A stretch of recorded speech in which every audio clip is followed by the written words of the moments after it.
ശബരിമല സ്വർണ്ണക്കൊള്ള കേസുമായി ബന്ധപ്പെട്ടുകൊണ്ട് നിർണായകമായ ഒരു നീക്കമാണ് ഇപ്പോൾ SITയുടെ ഭാഗത്തു നിന്നുണ്ടായിട്ടുള്ളത്. ജയറാമിനെ ചോദ്യം ചെയ്ത് കഴിഞ്ഞു എന്നുള്ള വാർത്തകളാണ് പുറത്തു വരുന്നത്. ചെന്നൈയിൽ അദ്ദേഹത്തിന്റെ വീട്ടിൽ വെച്ചാണ് ചോദ്യം ചെയ്തിട്ടുള്ളത്.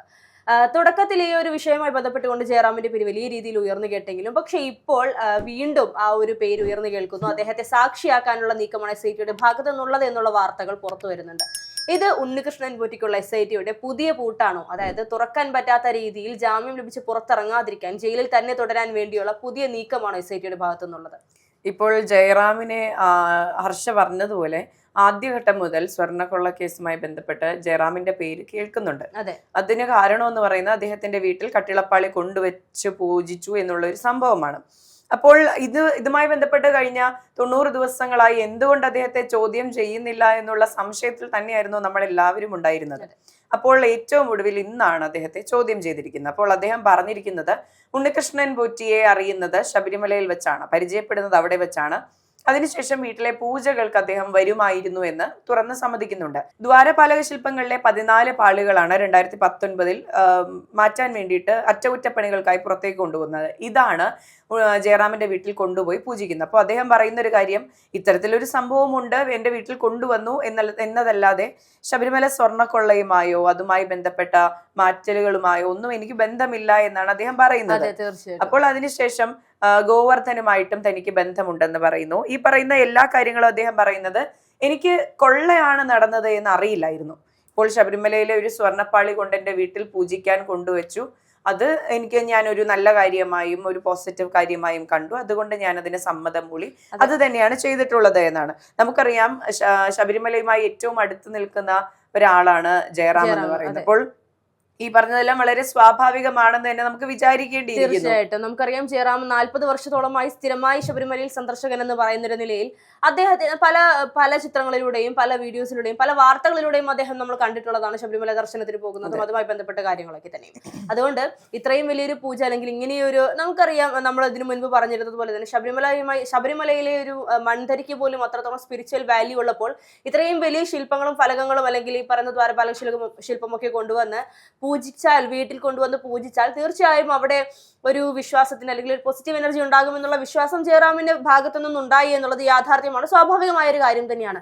അതിനപ്പുറത്തേക്ക് അദ്ദേഹം പറയുന്നുണ്ട് ഉണ്ണികൃഷ്ണൻ പോറ്റിയെ വിശ്വാസമായിരുന്നു വലിയ രീതിയിൽ, കൊള്ളക്കാരനോ അല്ലെങ്കിൽ കള്ളനാണെന്നോ എന്നുള്ളൊരു സൂചന പോലും അദ്ദേഹത്തിന് ഇല്ലായിരുന്നു എന്നുള്ളതാണ് യാഥാർത്ഥ്യം. ഗോവർദ്ധനെ പരിചയപ്പെടുന്നത് ഉണ്ണികൃഷ്ണൻ പോറ്റിയിലൂടെയാണ്. ശബരിമലയിൽ ചെന്ന് സ്ഥിരം സന്ദർശകനായതുകൊണ്ട് അവിടെ വെച്ച് കണ്ട് പരിചയപ്പെട്ട ഒരു ബന്ധമാണ് ഉണ്ണികൃഷ്ണൻ പോറ്റിയുമായിട്ടുള്ളത് എന്നുള്ളത്. ഇവിടെ ഉണ്ണികൃഷ്ണൻ പോറ്റിയോടൊപ്പം ആരുടെ ഫോട്ടോ പുറത്തു വന്നാലും അവരെയൊക്കെ ചോദ്യം ചെയ്യുന്ന നിലയിലേക്ക്, അല്ലെങ്കിൽ ഉണ്ണികൃഷ്ണൻ പോറ്റിയുമായി ബന്ധപ്പെട്ട ആരുടെ ഫോട്ടോ, പ്രത്യേകിച്ച് ഈ പറയുന്നത് പോലെ മുഖം അറിയാൻ സാധിക്കുന്ന അല്ലെങ്കിൽ ജനങ്ങൾക്ക് മനസ്സിലാക്കാൻ സാധിക്കുന്ന, തിരിച്ചറിയാൻ സാധിക്കുന്ന ആളുകളുടെ കൂടെയാണ് ഉണ്ണികൃഷ്ണൻ പോറ്റി ഉള്ളതെങ്കിൽ അവരെ എല്ലാവരെയും വിളിച്ച് ചോദ്യം ചെയ്യുന്ന ഒരു നിലയിലേക്ക് സ്വർണ്ണ കവർച്ച മാറിക്കഴിഞ്ഞു എന്നുള്ളതാണ്. തുടക്കത്തിൽ നമ്മൾ കണ്ടിരുന്നു ജയറാമുമായി ബന്ധപ്പെട്ട് ജയറാമിന്റെ വീട്ടിൽ പൂജ നടത്തുന്ന ദൃശ്യങ്ങളാണ് ജയറാമിനെ സംശയത്തിന്റെ മുൾമുനയിൽ നിർത്താനുള്ള കാര്യം എന്ന് പറയുന്നത്.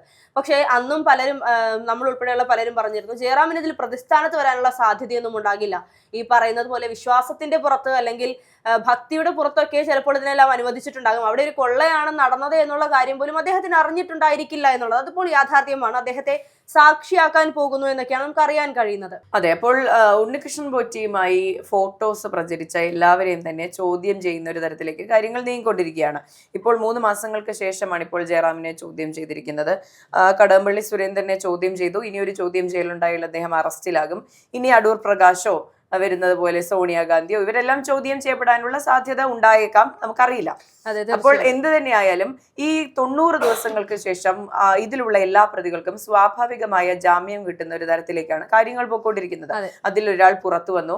ഉണ്ണികൃഷ്ണൻ പോറ്റിക്ക് ആദ്യത്തെ കേസിൽ ജാമ്യം ലഭിച്ചിരുന്നു, 2ാമത്തെ കേസ് മാത്രമാണ് നിലനിൽക്കുന്നത്. അതുകൊണ്ട് മാത്രമാണ് അദ്ദേഹം ഇപ്പോഴും കസ്റ്റഡിയിലുള്ളത്.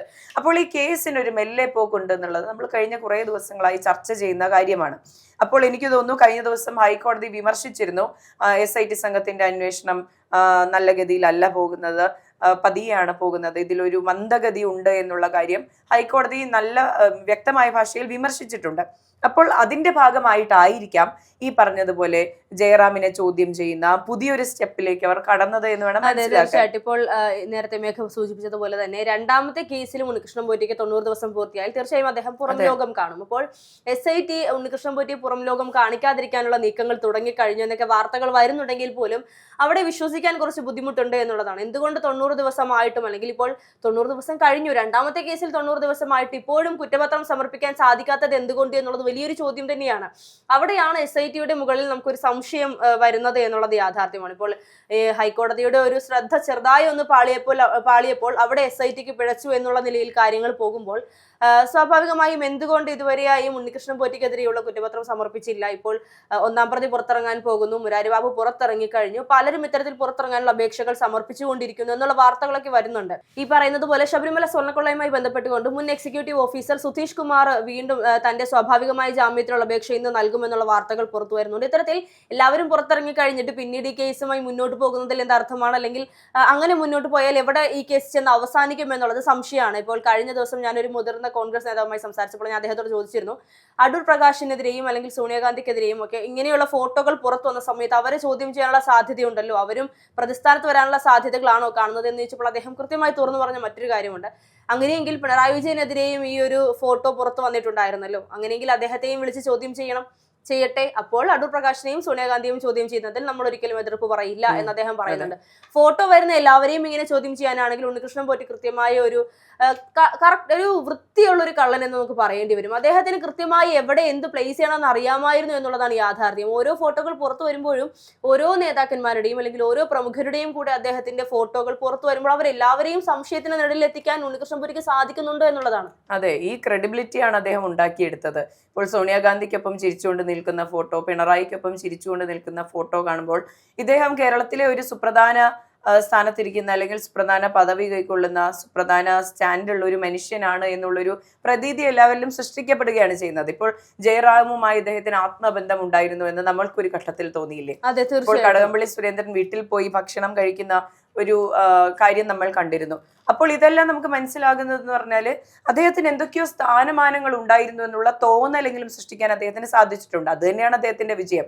അത് തന്നെയാണ് അദ്ദേഹത്തിന് കൂടുതൽ കൊള്ളകൾ ചെയ്യാനും കൂടുതൽ തട്ടിപ്പുകൾ നടത്താനുമുള്ള പ്രചോദനമായതും അതിന് സാധ്യത ഒരുക്കി കൊടുത്തതും അത് തന്നെയാണ്. ഇപ്പോൾ ശബരിമലയിൽ ഒരു സഹായകനായിട്ടൊക്കെ കയറിപ്പറ്റിയതിനു ശേഷം ഒരു കൃത്യമായി അത് സ്വർണ്ണപ്പാളി കൊണ്ടുപോകുന്ന തരത്തിലേക്കൊക്കെ എത്താൻ സാധിച്ചു. ഇപ്പോൾ തന്ത്രിയുമായി ബന്ധപ്പെട്ട് തന്ത്രിയെടുത്ത് സംസാരിച്ച അല്ലെങ്കിൽ ദേവസ്വം ബോർഡിനെ സ്വാധീനിച്ച ഇത്തരത്തിൽ കാര്യങ്ങളൊക്കെ ചെയ്യാൻ സാധിച്ചത് ഈ പറഞ്ഞ ഈ ക്രെഡിബിലിറ്റി കൊണ്ട് തന്നെയാണ്.